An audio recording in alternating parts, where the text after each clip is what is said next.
This is our best healthcare provider when it comes to the vineyard.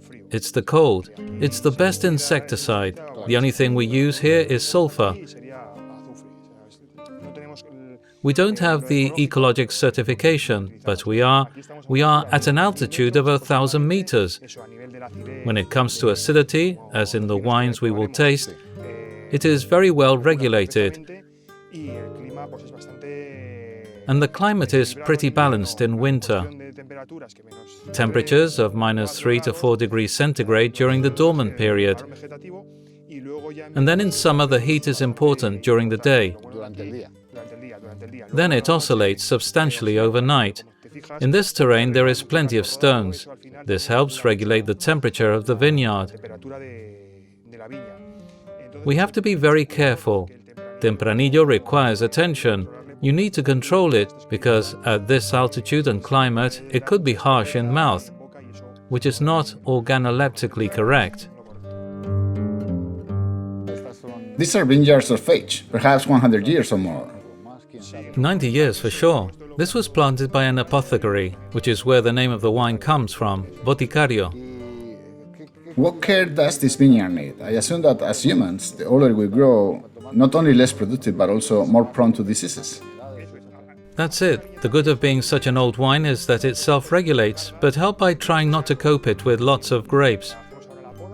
We prune now, the winter pruning. I usually do it a little later, but I have advanced it this year because I am following the biodynamic cycles, as I need to bottle the rosé following the lunar cycles.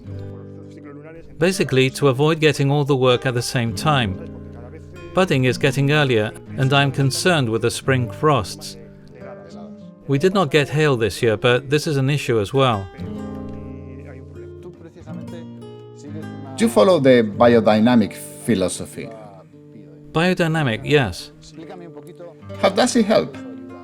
I don't use their treatments, no. But I follow the lunar cycles. It affects the animals, it affects the plant sap, it affects everything. This is something we pay attention to. Then we are very ecologic, only using sulfur. The best insecticide is the climate, the best antidote is the climate, and the best antifungal is the cold. I'm only introducing biodynamical practices, but gently and with respect. This is something that is important over the course of the year, particularly when considering the lunar cycles. This is our philosophy.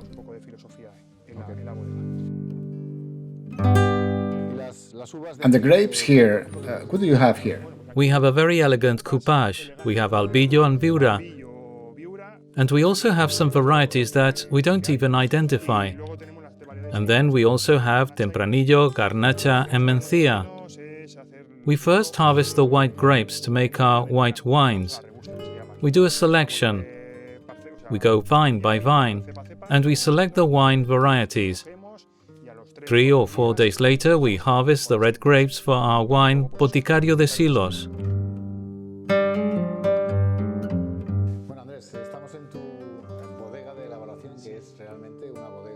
Andres, we are in your elaboration room. This is an author's winery. How did you prepare your wine here? Yes, this is the elaboration room. Here we do the alcoholic fermentation in September. We use chairs to access the different deposits. The whites we ferment in barriques of French oak. The rosé this year as well. We will taste it later and I'll let you know about the name.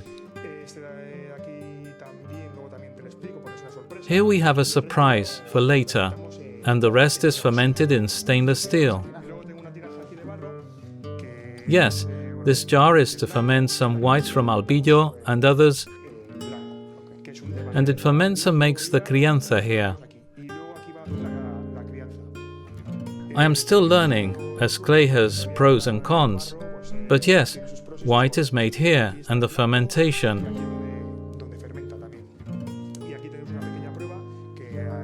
Here we have a small sample of an experiment. In Puente Dura, we have very small vineyard plots. We then select the white varieties. So this is a very small experiment. We also have some damajuanas, as we see there. Here they are called tinajas, and we also ferment on them. After fermentation, we bring them to the cellar.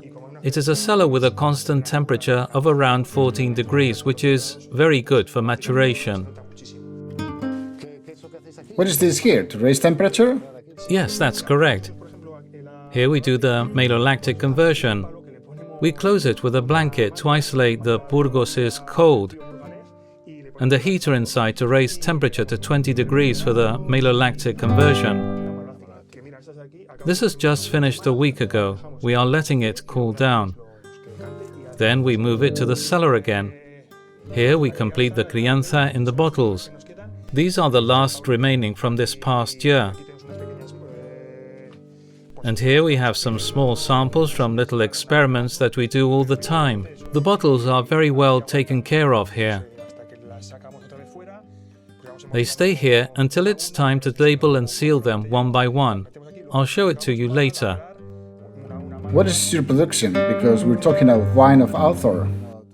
Author and of singular plot, this all comes from the same vineyard that we have visited before. This year we made 1,005 bottles, and next year will be 2,000, that for reds. For rosé we do 600, and for whites another 600. We have around 3,500 per year.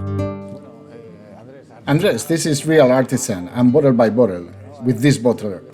Yes, we do bottle by bottle. We apply the cork here by hand for the 3,500 bottles. And that is the last step.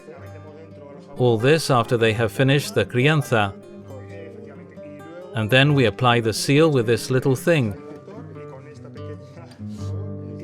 It heats the wax, melting it, and then we apply it to the neck of the bottle.